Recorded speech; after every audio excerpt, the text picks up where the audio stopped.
Alright, last video I need to record before I go to bed. I'm tired from work, guys.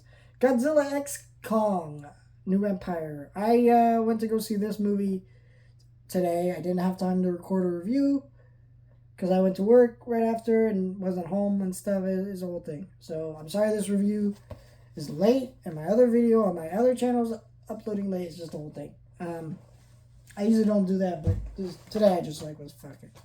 I saw this movie, and honestly, it was a little, I don't know about it. Like, I had fun with it. I think there are people who will be hating on this movie because it's not Godzilla minus one. I think you're stupid. It's not trying to be. Don't judge it for what it's not trying to be. Would I like it to be? Sure. But, like, this is the movie we have, and you're either on board with that or not. Because this movie is very goofy. It has a lot of fun, kinetic energy to it. I'm surprised how many wordless sequences are in this movie. It's just a lot of the monsters just going around killing other monsters, hanging out Hollow Earth. It's pretty fun throughout most of those sequences. Though I do feel like one of the things that sucks about the animation and just the way this thing's directed in this movie, you spend so much time with the monsters that you almost become numb to some of the action. And there's a little too much monsters. I never thought I would say that, but there is just a little too much. There's humans in the movie, but not enough. And then also what sucks is you don't feel the physicality of these monsters anymore. Like Gareth Edwards' 2014 Godzilla, you feel the physicality a lot more. You feel like the monsters, like, in that movie or actually have weight to them. This movie, you don't feel that. There's a lot of sequences where the monsters are like changing size depending on what scene you're in. And you're just like, wait a minute, like Scar King at one point, I was watching the movie, he looked really tiny compared to Kong. Next scene, he looked kind of big compared to Kong, and he's like towering over buildings and shit. And you're like, what? Like, it felt very awkward at points with this. And so, yeah, it didn't really work for me with that kind of stuff. But for the most part, I got into the action. I had fun with it, especially the third act. Though the third act was incredibly rushed. This movie's like 2 hours, and it just it almost felt like they took too long to get the fucking plot moving.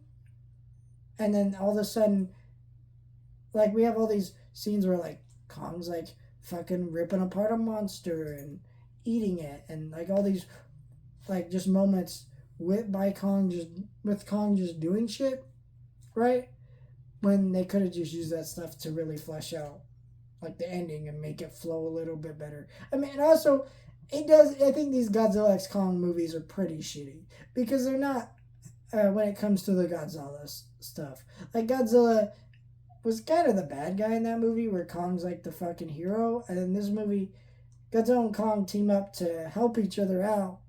But Godzilla's like not even in majority of the movies, like hibernating, chilling out. It's like, what the fuck? Like, where's my boy Godzilla? It kind of like fucks with me. We need to get another Godzilla movie, hopefully soon, because I feel like he's being really done dirty just by showing up in these Godzilla X Kong movies. I don't know. I like the movie. It's a fun movie. I'm not here to shit on it too much. Like I said, it does its thing. It does what it needs to do. But I don't know. There's just some things that were holding it back a little bit for me. I will say though, some of the monster sequences are incredibly brutal. I just imagine if you just changed the coloring of some of the scenes and actually changed it to look like real blood, this movie would have been rated R. But it's like, because it's like gooey monster blood, it's not rated R, you know? Kind of cool, kind of gross. I like this movie. There you go.